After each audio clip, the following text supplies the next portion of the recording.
Bismillahirrahmanirrahim. Assalamualaikum warahmatullahi wabarakatuh. Baiklah, saya akan mencoba mempresentasikan hibah penelitian dosen pemula dana PNPB sebagai bentuk pertanggungjawaban dari penelitian yang sudah saya lakukan. Judul dari penelitian saya adalah perilaku pemecahan masalah mahasiswa pada perkuliahan daring. Baiklah, nama saya itu adalah Yulianti Harisman, bidang ilmu Applied Mathematics, S1 di Universitas Negeri Padang, kemudian S2 juga di Universitas Negeri Padang, kemudian S3 di Universitas Pendidikan Indonesia.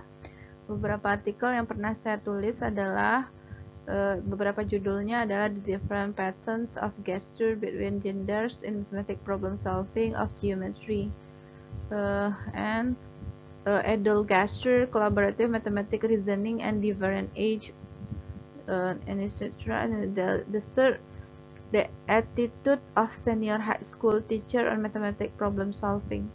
Jadi saya memang concern untuk meneliti bagaimana pemecahan masalah siswa. Baiklah, saya mulai penelitian ini dengan outline-nya, di mana saya akan mencoba memaparkan latar belakangnya apa, kemudian metode penelitiannya apa, kemudian hasilnya, dan pembahasannya nanti seperti apa. Ini hasil dan pembahasan ya. Pembahasan juga akan saya paparkan, kemudian kesimpulannya seperti apa. Baiklah, saya akan mulai dari latar belakang. Penelitian ini terinspirasi dari penelitian Schoenfeld, ya, Schoenfeld, di mana menurut Schoenfeld itu bahwa problem solving atau pemecahan masalah itu hanya dilihat dari ability gitu, ability yang dikemukakan oleh Polya secara tes tertulis. Nah, masih jarang penelitian yang melihat bagaimana behavior atau perilaku siswa atau mahasiswa dalam memecahkan masalah yang dapat dilihat dari berbagai aspek, misalnya dari aspek kemampuan gitu ya, atau ability, kemudian dari aspek afektif gitu ya, kemudian dari aspek kontrol, kemudian dari aspek kepercayaan diri dan keyakinan dan sebagainya dalam memecahkan masalah yang dikelompokkan ke dalam perilaku itu masih jarang. Nah, Schoenfeld sudah melakukan penelitian ini dan dia menemukan ada dua tipe siswa dalam berperilaku. Ada yang disebut dengan novice, ada yang disebut dengan expert. Di mana novice ini adalah siswa-siswa yang ability-nya masih rendah gitu ya. Kemudian keyakinannya sejalan dengan jawaban cepat, maksudnya dia asal menjawab padahal tidak benar, kemudian penuh dengan keraguan-raguan, dan kemudian dia hanya berpaku kepada satu strategi. Ketika mentok di strategi itu, maka dia tidak berpindah ke strategi lain. Nah, sedangkan expert itu adalah perilaku siswa yang canggih, artinya dia kemampuannya tinggi, maksudnya dia mendapat high score di 4 level yang diungkapkan oleh Polya, di mana dia mampu memahami masalah, mampu merencanakan strategi, mampu menjalankan strategi, mampu menerapkan strategi, dan mampu mengecek kembali gitu ya. Itu yang expert dari yang dikemukakan Schoenfeld. Kemudian keyakinannya tinggi, kemudian dia sejalan dengan metacognitive thinkingnya itu jalan gitu ya, dari semua yang dilihat pada aspek perilaku. Nah, kemudian berkembang menjadi penelitian Muir. Dia mengembangkan bahwa katanya novice dan expert ini tidak memadai untuk menggambarkan perilaku siswa ketika dia mencobakan soal-soal pemecahan masalah kepada 20 anak SD di Tasmanian, Australia gitu. Nah, ternyata ada sebuah perilaku yang disebut dengan perilaku rutin. Artinya dia berada di tengah-tengah antara si naif dan si canggih, atau di antara si novice dan si expert gitu ya. Ternyata ada anak yang itu dia melebihi kriteria naif, atau anak naif dia lebih setingkat ke atas, namun dia tidak sampai ke perilaku yang canggih, tapi dia itu berbasis kepada buku atau textbook. Kalau dia sudah pernah mengerjakan soal itu, maka dia mampu mengerjakan soal itu yang bentuknya sama gitu.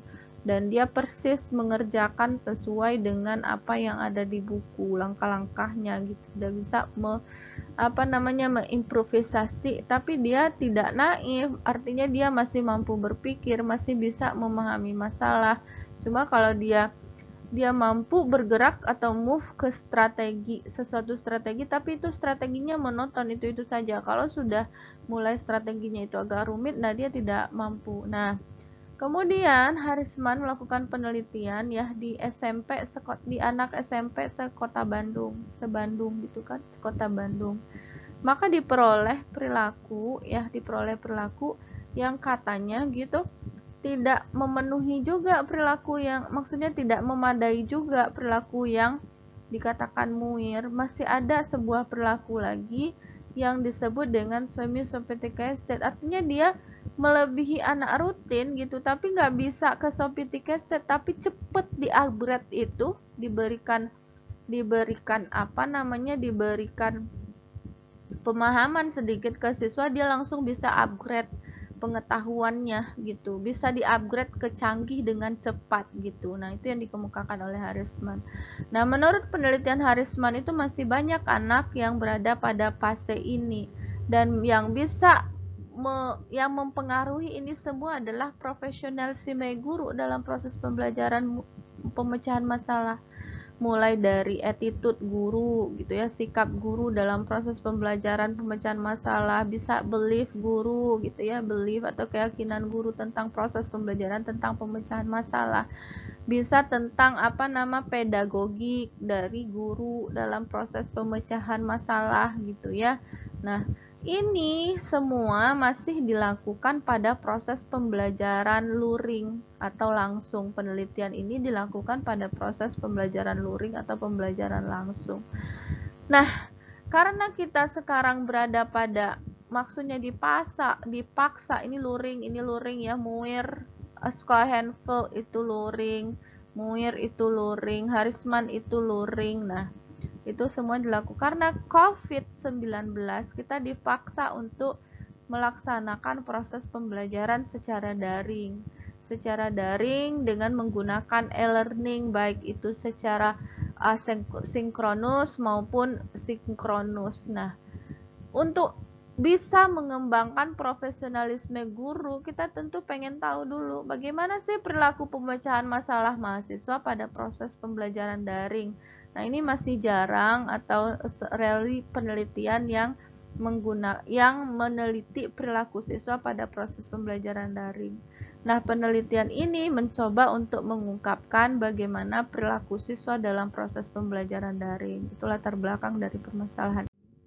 Kemudian kajian teori yang dipakai atau yang digunakan adalah tentu proses pemecahan masalah untuk memetakan atau mengklasifikasikan ability, mulai dari memahami masalah ya, itu di-upgrade lagi menjadi 3, itu tidak dapat mengklasifikasikan apa yang diketahui dari masalah, kemudian bisa mengklasifikasikan informasi dalam masalah tetapi masih ada sedikit kesalahan gitu ya, kemudian memahami makna dari setiap informasi dalam masalah gitu ya, tidak ada kesalahan, itu 2. Kemudian merencanakan strategi, ini adalah langkah Polya untuk nanti mempreteli tentang ability atau kemampuannya.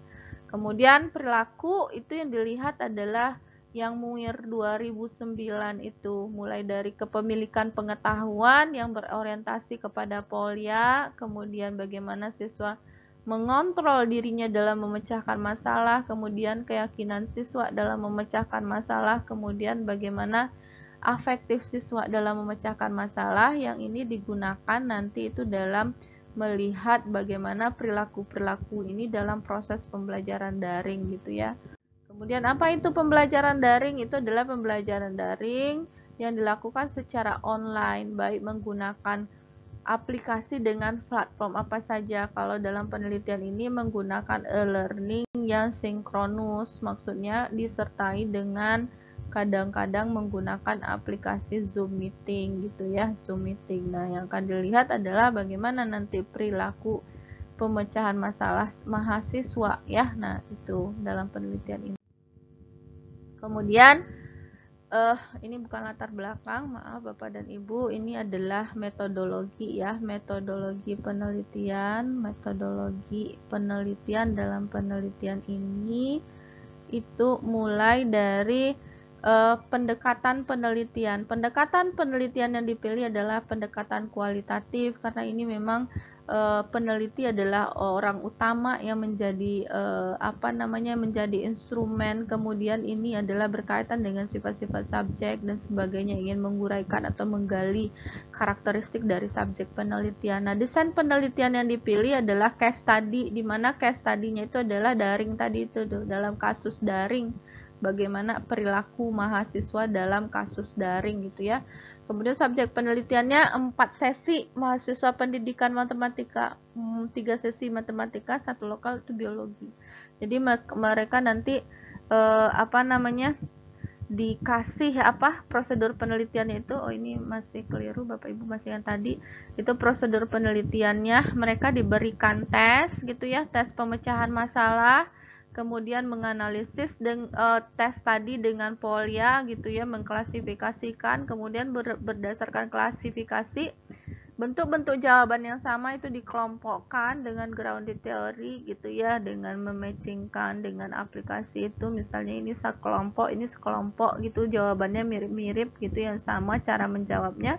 Kemudian ke siswa itu diwawancarai, dipilih yang sama itu jawabannya, diwawancarai, kemudian divideokan, kemudian ditranskrip, kemudian diklasifikasikan lagi menjadi bagaimana perilakunya gitu. Nah, itu nanti prosedur penelitiannya. Kemudian instrumen penelitiannya ada tes, kemampuan pemecahan masalah, kemudian ada wawancara terbuka setelah tes itu dianalisis, kemudian diwawancarai mahasiswanya.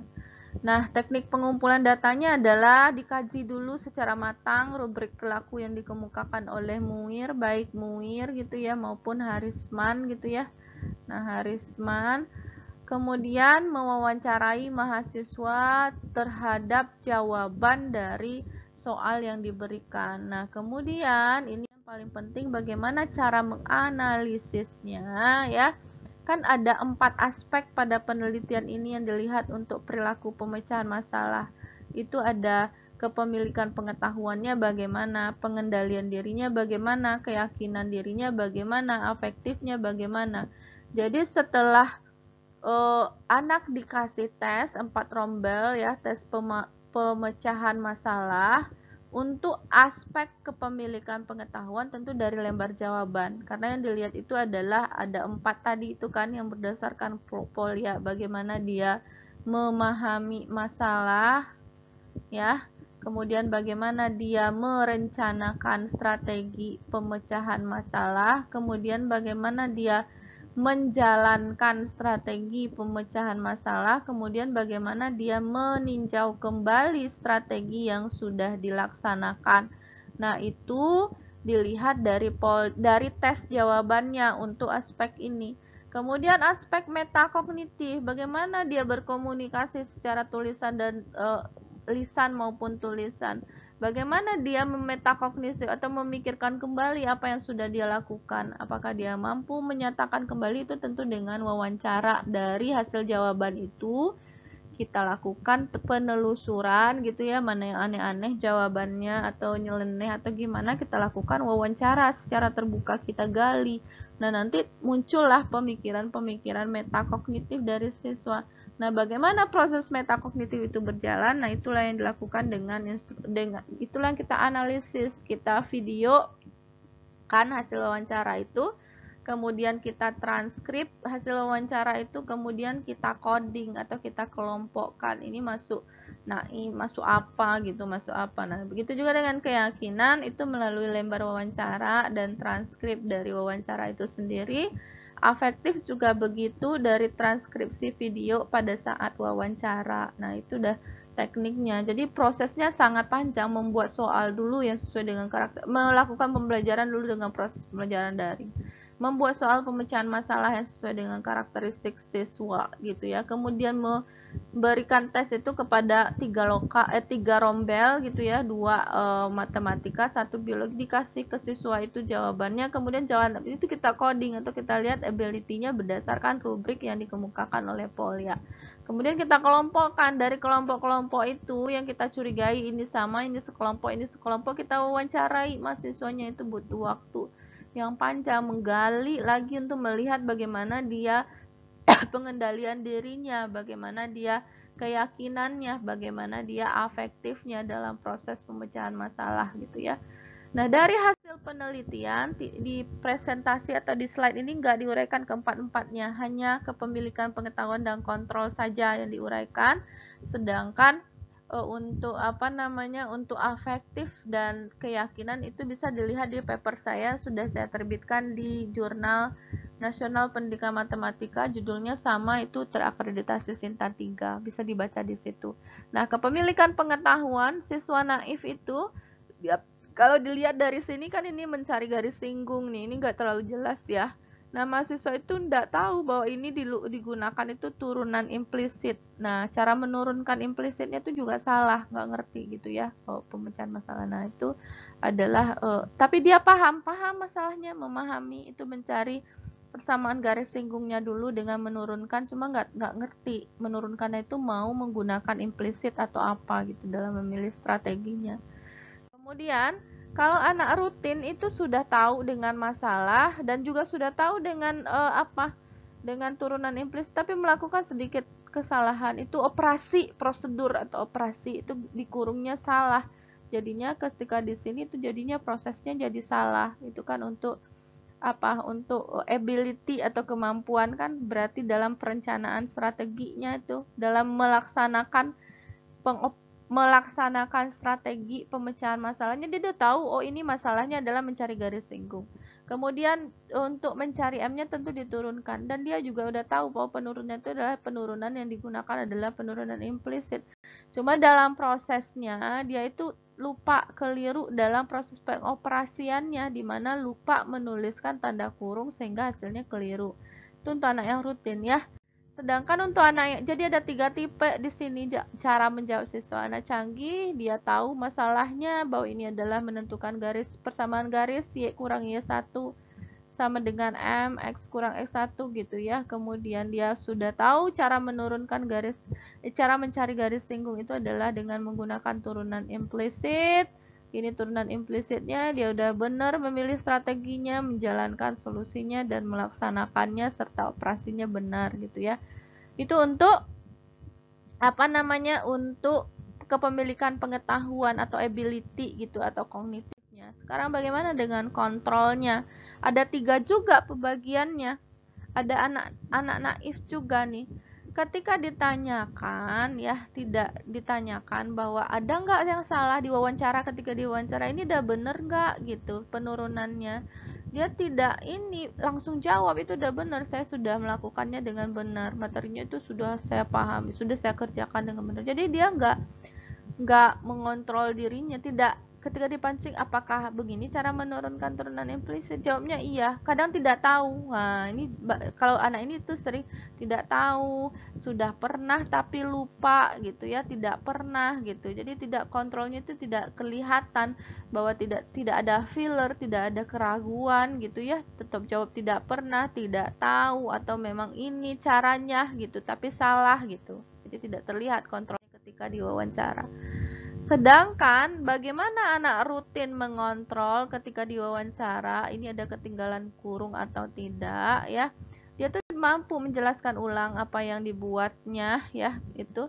Tapi dia sama dengan anak yang naif, dia tidak menyadari kesalahan apa yang dibuatnya, tapi dia ragu-ragu, ada keraguan, itu ada nggak yang salah dari ini, ada lupa sesuatu atau iya ya kayak begini, tapi nggak mampu nyampe gitu, tidak mampu menyampe kepada pemikiran yang benar gitu, tapi ragu.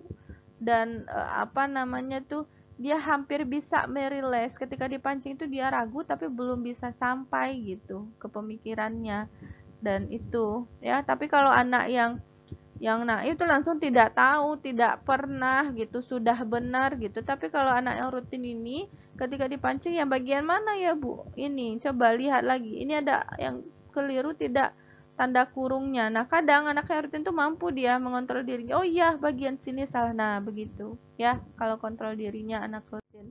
Nah, kalau anak yang canggih itu dia pengontrolan dirinya bagus, cara menjawabnya bagus, konsep yang ditanyakannya itu matang, berarti dia itu memahami secara keseluruhan tentang apa yang ditanyakan. Step ini ditanyakan dia ngerti, ini ditanyakan ngerti, bagaimana cara turunan implisit, proses metodenya dia ngerti. Nah, itu sesuai dengan jawabannya ketika diwawancara dia juga dengan lancar.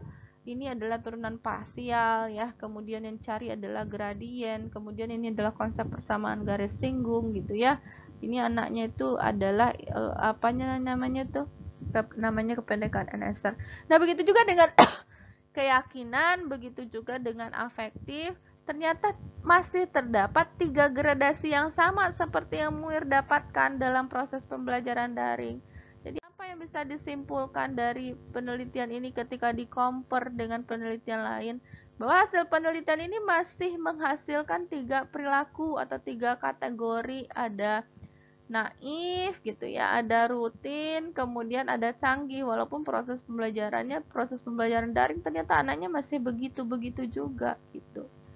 Nah, apa yang bisa dikaitkan dengan penelitian yang lain seperti yang dilakukan oleh Yun yang menyatakan bahwa pembelajaran daring merupakan pembelajaran yang mencoba mengadaptasi pembelajaran langsung membandingkan pembelajaran daring dan pembelajaran online itu hal yang tidak tepat. Ternyata yang Yun katakan itu benar gitu. Bahwa pembelajaran daring itu sebenarnya cuma memindahkan pembelajaran langsung, cuma medianya itu ke media yang secara online gitu. Tapi prosesnya bisa kita lakukan sangat sama sekali dengan pembelajaran luring. Jadi tidak mengurangi esensi dari pembelajaran luring. Toh ketika dilihat perilaku problem solvingnya siswa ketika pembelajaran daring itu juga sama dengan proses pembelajaran luring. Ada naif, ada rutin, ada canggih, dan mereka juga termasuk yang bervariasi, tidak naif semua gitu. Nah, tadi kan saya berpikirnya apakah pada proses pembelajaran luring ini mahasiswa akan menjadi naif ketika proses memecah masalah? Ternyata tidak, masih sama variasinya dengan proses pembelajaran daring. Nah, itu adalah sebuah teori yang didapatkan dari penelitian deskriptif ini. Jadi kesimpulan yang diperoleh adalah kategori perilaku pembelajaran daring sama saja dengan kategori pembelajaran langsung yang kami peroleh dari 4 rombel belajar kalkulus pada materi turunan parsial. Dapat juga naif, rutin, dan canggih.